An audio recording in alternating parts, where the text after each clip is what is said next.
Сёння стала вядома, што Вашынгтон звярнуўся да суседзяў Беларусі, у прыватнасці да Літоўскай рэспублікі, да Польшчы і Украіны з просьбай адкрыць свае межы для прадукцыі беларускай алію. Пра гэта вядзецца ў нефармальным звароце з дзяржаўнага дэпартаменту, які трапіў у распараджэнне журналістаў Радыё Свабода. Давайце паслухаем вытрымку з гэтага звароту і вернемся да нашай размовы. Цяпер, калі Злучаныя Штаты знялі амерыканскія санкцыі з беларускай калію, амерыканскія кампаніі зацікаўленыя ў набыцці і транспартаванні беларускага калію. Для гэтага спатрэбіцца транзіт праз краіны ЕЗ, што мяжуюць з Беларусю, або праз Украіну, каб пазбегнуць транспартавання праз Расею. Акурат да гэтай навіны, якая сёння стала вядома, мы і прымеркавалі сваё апытанне. У нашых гледачоў мы запыталіся, ці дамогуцца Злучаныя Штаты Амерыкі транзіту беларускага калію, і больш за ўсё 33% адказалі не, санкцыі застануцца, 30% тых, хто прагаласаваў, кажуць так, але пасля доўгіх перамоваў, і па 19% маем на адказы так і даволі хутка, альбо не ведаю вашае меркаванне. Маё меркаванне пакуль што не. Справа ў тым, што Еўропа трымае прынцыповую пазіцыю, падтрыманую большасцю беларускіх дэмакратычных сіл. Спачатку вызвалення ўсіх палітвязняў, а спыненне рэпрэсіяў, б, і рэальныя крокі да дэмакратызацыі, в. Толькі пасля гэтага зняццё санкцыяў. Думаю, гэта разумная пазіцыя. Іншае пытанне, ці варта было ўводзіць эканамічныя санкцыі, штурхаць Беларусь у абдымкі Крамля, это асобнае пытанне, але раз ужо санкцыі ўведзеныя, проста здымаць іх, таму што амерыканскай адміністрацыі ўдалося вызваліць некалькі партыяў палітвязняў, мне здаецца, это палітычна нерацыянальна. Таму зараз еўразвяз трымаецца цвёрдай пазіцыі. Думаю, пакуль не будзе рэальных зменаў спынення рэпрэсіяў, а рэпрэсіі працягваюцца, не будзе і прарыву з беларускай аліі. Рэпрэсіі працягваюцца практычна кожны дзень. Мы ў сваіх навінах паведамляем, што альбо кагосьці затрымалі, альбо кагосьці арыштавалі, асудзілі і гэтак далей. І разам з тым працягваюцца перамовы паміж Вашынгтонам і Менскам.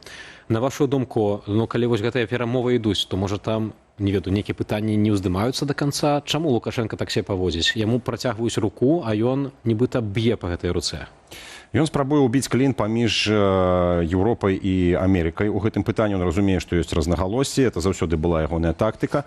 Но тут трэба захаду разумець, што добры паліцэйскі Злучаныя Штаты умеюць дамаўляцца, могуць дамаўляцца, ёсць прагрэс, кепскі паліцэйскі Еўропа, але яны, гэтыя паліцэйскія, мусяць працаваць разам. І тады, калі гульня будзе скаардынаваная і зладжаная, мы тады будзем мець поспех, думаю. Вось вы кажаце пра тое, што, на вашу думку, Захад не павінен здымаць ніякіх санкцыяў, пакуль будзе хоць адзін палітвязень у турмах у Беларусі. Але пытанне таксама такое, што Лукашенко можа набраць зноў новых закладнікаў, напрыклад, санкцыі будуць знятыя, а рэпрэсіі, калі працягнуцца так, то будуць зноў палізняволеныя ў нашай краіне. Што мы, як беларусы, беларуская грамадзянская супольнасць, можам выйграць ад гэтых перамоваў паміж Менскам і Вашынгтонам? Ці мы, калі амерыканцы ўжо вырашыліся, што яны сапраўды маюць нейкія інтарэсы ў Беларусі, то пытанне, што мы можам, як беларускі народ, з гэтага мець? З гэтага мы можам мець подых свабоды, таму што калі выходзяць дзесяткі, нават сотні людзей, уся Беларусь уздыхае, нарэшце дачакаліся, і гэта пэўны каўток свабоды ёсць. Мы таксама разумеем, што і іншыя, тыя, каго бяруць, тыя, хто сядзяць, яны разумеюць, рана ці позна это можа скончыцца, можа быць дамова. Таму тут ёсць плюс, канешне, для беларусаў. Але адначасова трэба разумець, што Лукашенко гатовы рабіць гэты канвеер бясконцым, пакуль ён ёсць. Што, калі мы кажам пра канвеер, то не варта забывацца, таксама учора стала вядома, напрыклад, што адбыўся ператрус у кватэры ўладзе Лапковіча, ён быў у нас учора ў студыі і апавядаў пра гэта. То бок, людзі, которых вызвалілі з дапамогай амерыканцаў, яны трапляюць пад чарговы пераслед, чарговую хвалю, чарговыя крымінальныя справы і так далей. Вы кажаце, выйсце, калі людзі выходзяць, то гэта подых свабоды. Але ці сапраўды гэта подых свабоды, калі мы ведаем, што іх на прафілактычныя гутаркі выклікаюць, ім не даюць адкрыць банкаўскіх рахункаў, іх абмяжоўваюць у правах. Ці сапраўды гэта подых свабоды?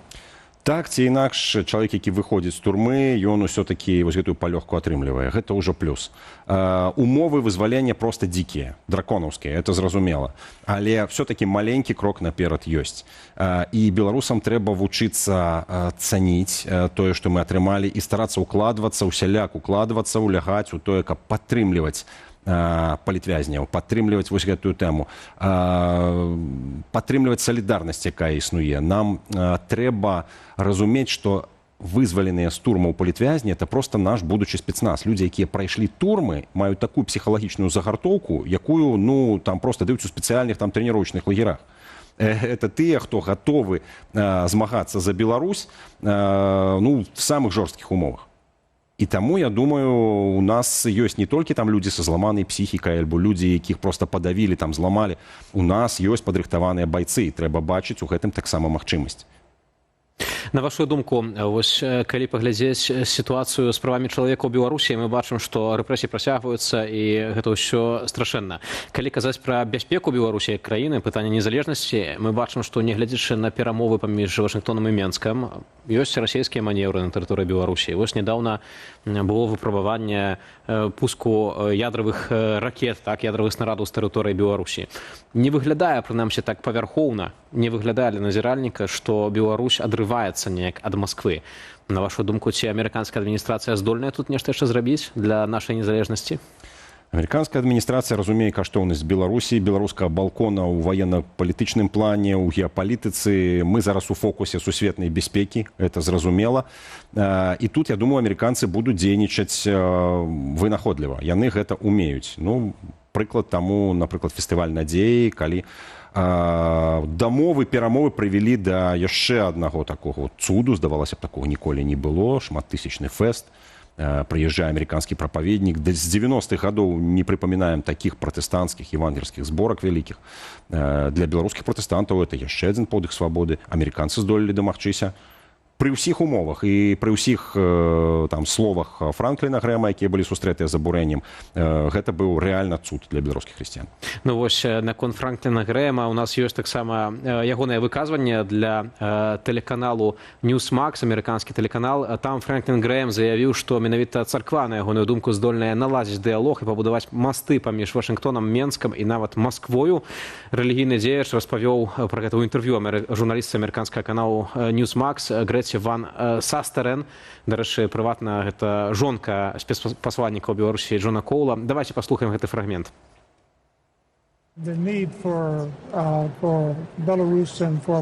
Нам трэба і Беларусі, і Амерыцы будаваць масты. Я веру, што шлях, якім мы будуем масты, праз царкву. Тое, што адбылося тут, адаб'ецца і на Расіі, ды адкрые там новыя дзверы. Вельмі важна, каб мы імкнуліся будаваць масты ўзаемаразумення і добрых дачыненняў паміж нашымі краінамі. На вашу думку, ці сапраўды словы, которые прагучалі, яны маюць сілу? Франклін Грэм сказаў тыя словы, якія многіх беларусаў, у тым ліку і многіх беларускіх хрысціянаў абурылі. Про тое, што Лукашенко класны хлопец, про тое, што людзі заўсёды незадаволены. Ён параўнаў Лукашенку з Трампам, хаця вядома, што Трамп гэта законна абраны прэзідэнт Злучаных Штатаў, а Лукашенко это самазванец і тыран. І, можа быць, можна было знайсці іншыя словы. Але само імкненне Грэма дзейнічаць у гэтым накірунку, яно мяняе геапалітычную сітуацыю і на карысць Беларусі. Грэм узяў на сябе вельмі неўдзячную ролю. Ён узяў на сябе бруд у гэтай сітуацыі, ён узяў на сябе, так сказаць, все выдаткі, але Беларусь засталася ў плюсе. Тыя беларусы, якія спявалі па-беларуску гімн «Зямля бацькоў», якія проста сустрэліся разам, атрымалі такую магчымасць за апошнія гады, гэта дае сілу. І тая малітва, якой маліліся там людзі, не малітва за Лукашенку і Пуціна там была галоўнай, а малітва, якая ішла з сэрцаў. Я перакананы, што тысячы людзей, якія сабраліся на Чыжоўка-арэне, яны маліліся рэальна за свабоду. Рэальна за тое, каб у Беларусі скончыўся гэты маразм.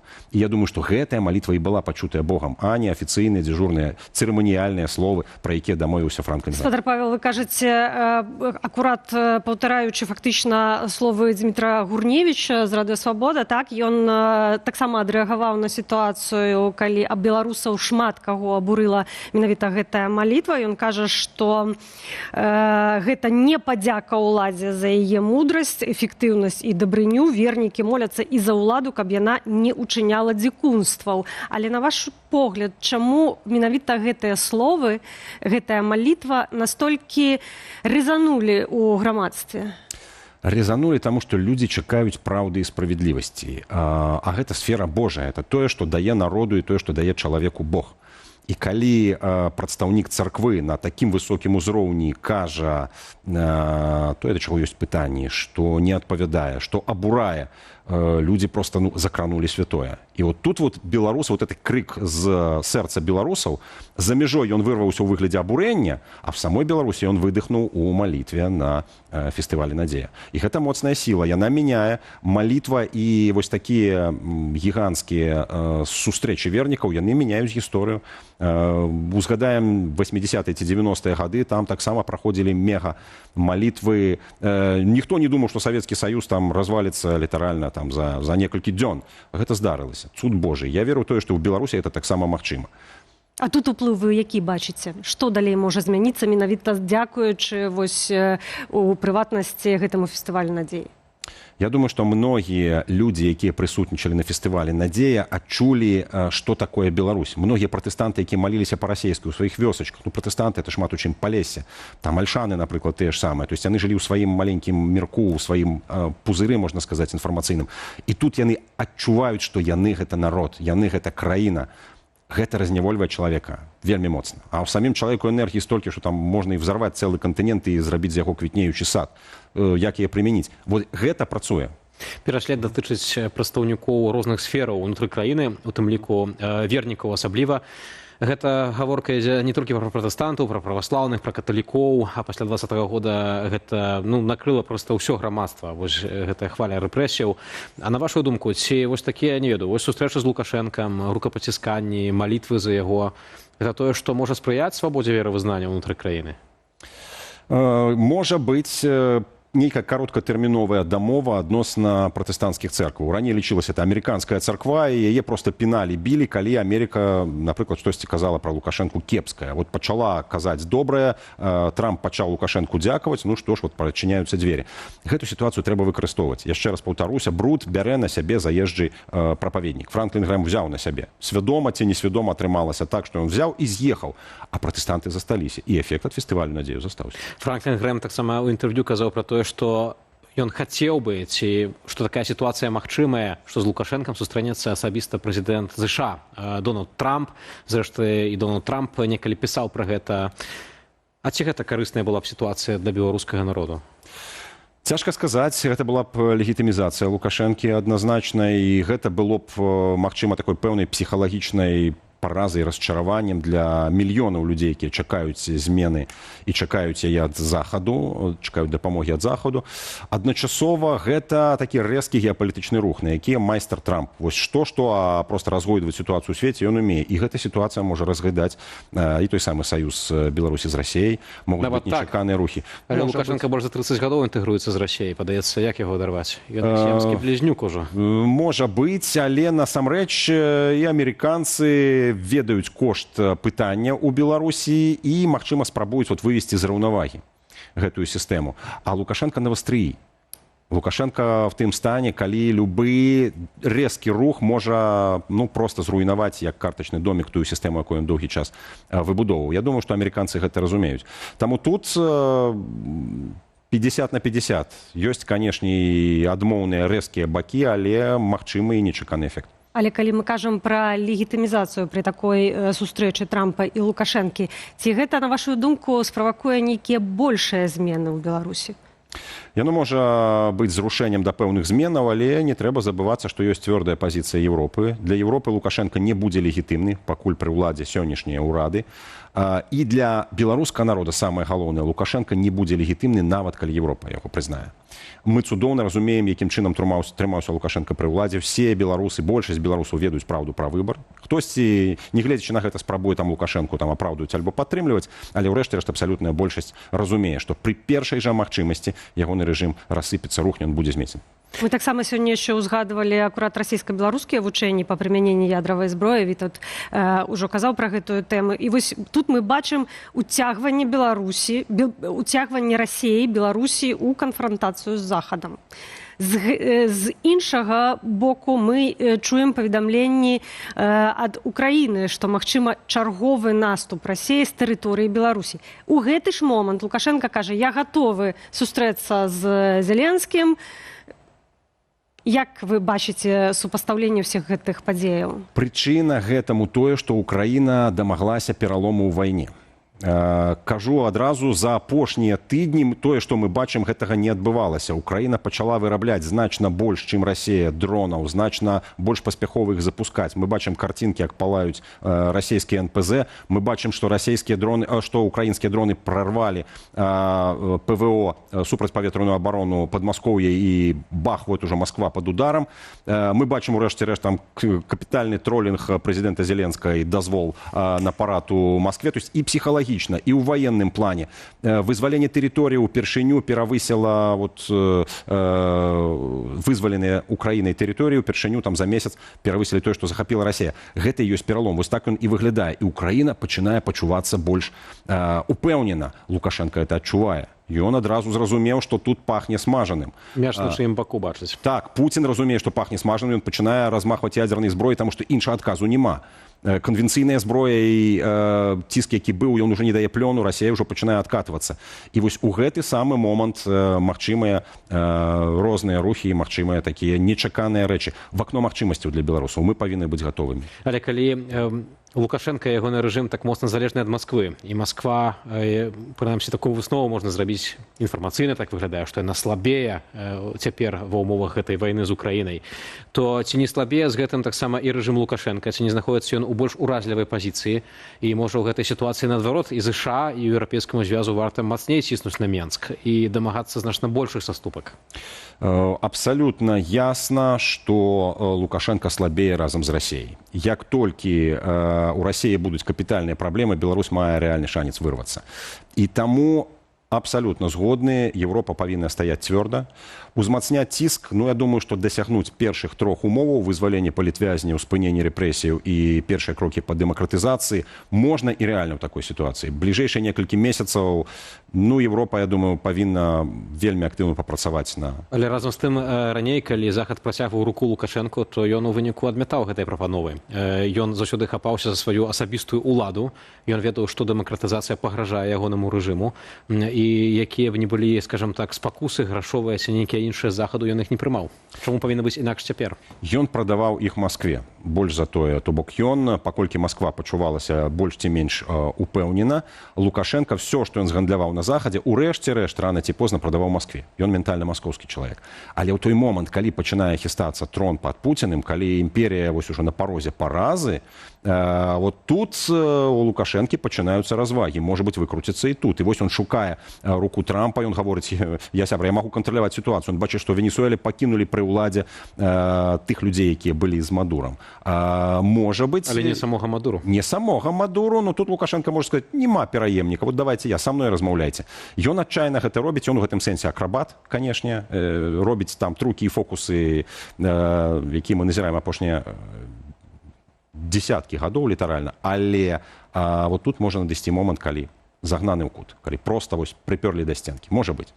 Украіна зараз паведамляе, што знаходзіцца ў чаканні візіту Ціхановскай і гатовая яе прыняць, бо гэта супраца з дэмакратычнымі сіламі беларускімі. Калі адбудзецца ў бліжэйшы час гэты візіт, якая можа быць рэакцыя Лукашэнкі?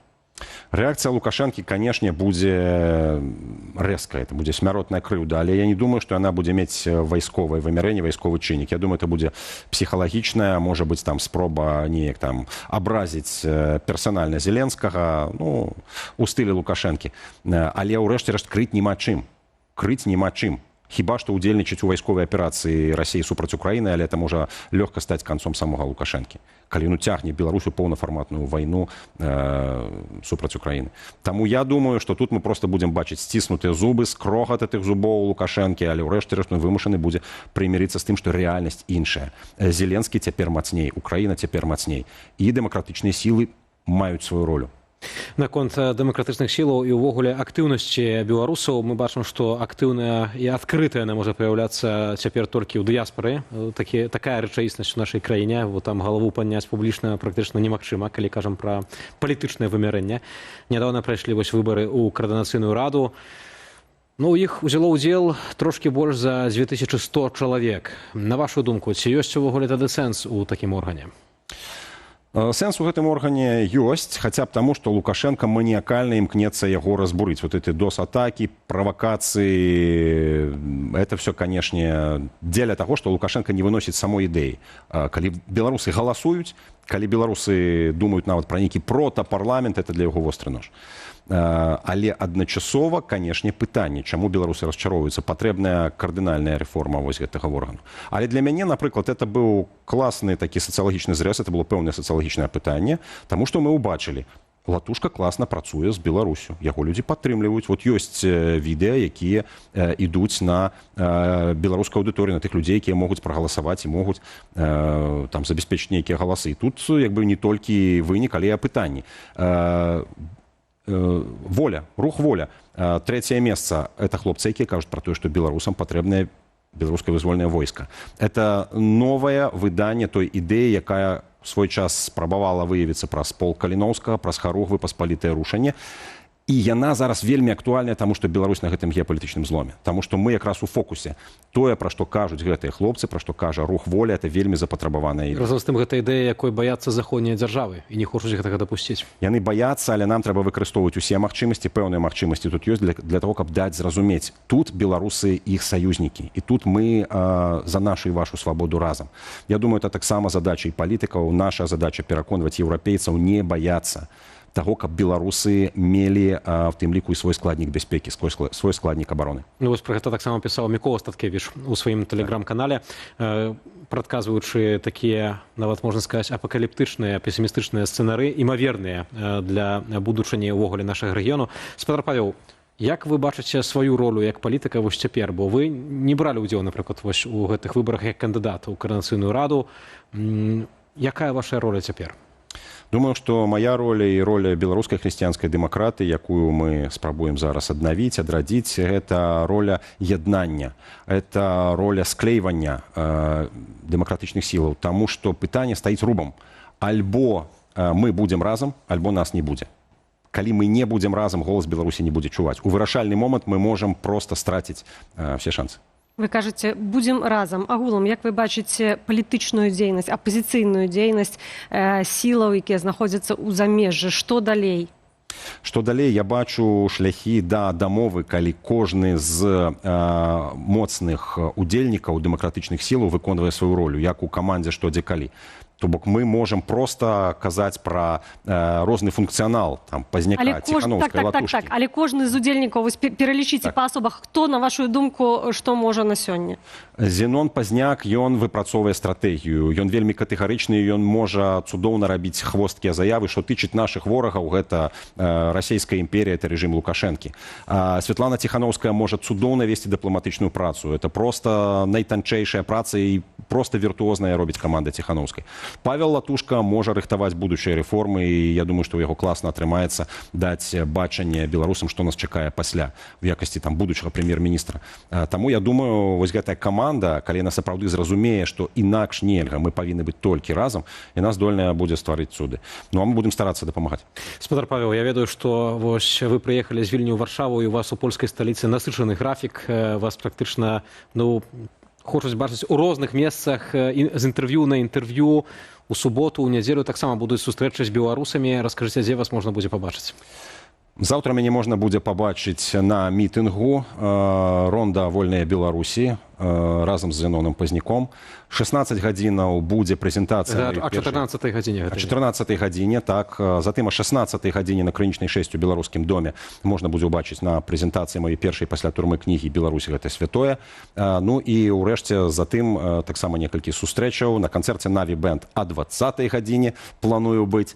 Ну і ў нядзелю у ксяндза Барка ў ягонай парафіі на Трох Крыжах. А 11:30, канешне, на імшы, і ў 13 гадзін на беларускай лекцыі. Акурат вы згадалі прэзентацыю кнігі, і кніга ляжыць у Вітаўта. Пакажы, калі ласка, нашым гледачам. Беларусь – гэта святое. Што самае тут галоўнае ў гэтай кніжцы? Гэтая кніжка з турмы, гэта малюнкі храмаў, якія дасылаў свайму сыну Францішку. Гэта вершы, якія пісаў, вымушаны быў трымаць у памяці, таму што іх не прапускалі ў лістах да родных. І гэта выслоўі. Усё гэта сабранае разам, першая кніга. Агулам 7 кнігаў у турме рыхтаваў, абдумваў, зараз спрабую выпускаць адна за адной. Спадар Павел, у гэтым насычаным графіку я толькі хацеў бы падзякаваць, што вы знайшлі час, каб завітаць у студыю Белсат. Я нават падзялюся такой невялікай таямніцай з нашымі гледачамі. Спадар Павел меў ужо раней запланаванае інтэрв'ю з замежным медыа, але адмыслова для беларусаў, для Белсату перанёс гэты эфір на карысць нас. Гэта добры прыклад для іншых палітыкаў, у тым ліку беларускіх тут у апазіцыі, бо не ўсе так робяць, а вы так зрабілі. Дзякуй вялікі, што завіталі. Мы цешымся, што вы побач з намі і можаце таксама даваць вось такое сведчанне асабіста. Павел Северынец, палітык, пісьменнік, былы палітвязень, быў госцем студыі Белсат.